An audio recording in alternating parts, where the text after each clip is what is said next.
देखो यार, पूरी दुनिया में एंगर मैनेजमेंट पे काम हो रहा है और हकीकत ये है कि जब आपकी दलील कमज़ोर होती है ना, आपकी आवाज़ लाउड हो जाती है।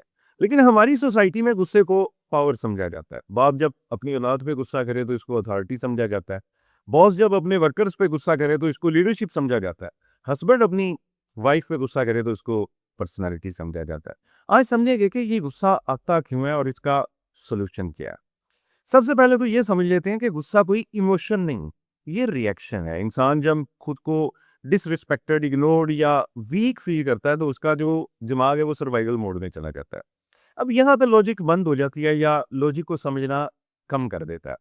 तभी तो गुस्से में इंसान वो बातें या वो एक्शंस ले लेता है जो नॉर्मल हालात में वो कभी भी नहीं लेता। या इसके पीछे कुछ पैटर्न्स हो सकते हैं। अगर किसी बच्चे ने ये देखा है कि उसका वालिद हमेशा जो अपनी फैमिली है उसको गुस्से से कंट्रोल करता था, तो वो भी जवान होने के बाद अपनी फैमिली को उसी तरह कंट्रोल करने की कोशिश करेगा।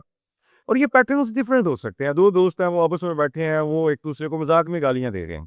लेकिन तीसरा बंदा आता है, जब वो उसको गाली देते हैं तो उसको गुस्सा फ़ील होता है।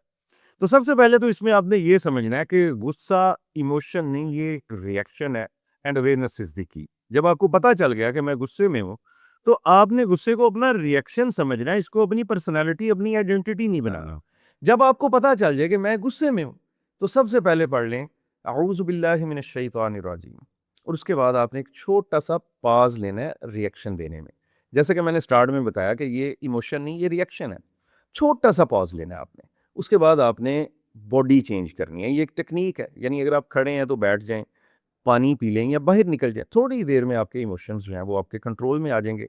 आपकी सोचने-समझने की जो सलाहियत है वो वापस आ जाएगी। अब खुद से सवाल करें कि मैं किसी की गलती की सज़ा खुद को क्यों दूँ? क्योंकि गुस्से में इंसान किसी का उतना नुकसान नहीं करता जितना अपना नुकसान करता है। इसको एक मिसाल से समझने की कोशिश करते हैं।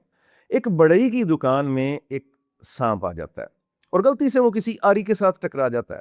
उसे बड़ा गुस्सा आता है कि आरी ने मेरी शान में गुस्ताखी कर दी। अब वो फन फैलाता और आरी को डंग मारता है, तो अपना ही मुँह ज़ख्मी करवा लेता है। अब उसको और भी गुस्सा आता है और आरी के गिर्द खुद को लपेट के उसका दम घोंट के उसको मारने की कोशिश करता है। और जब गुस्से में पूरी ताकत लगाता है तो आरी उसके जिस्म में घुस जाती है।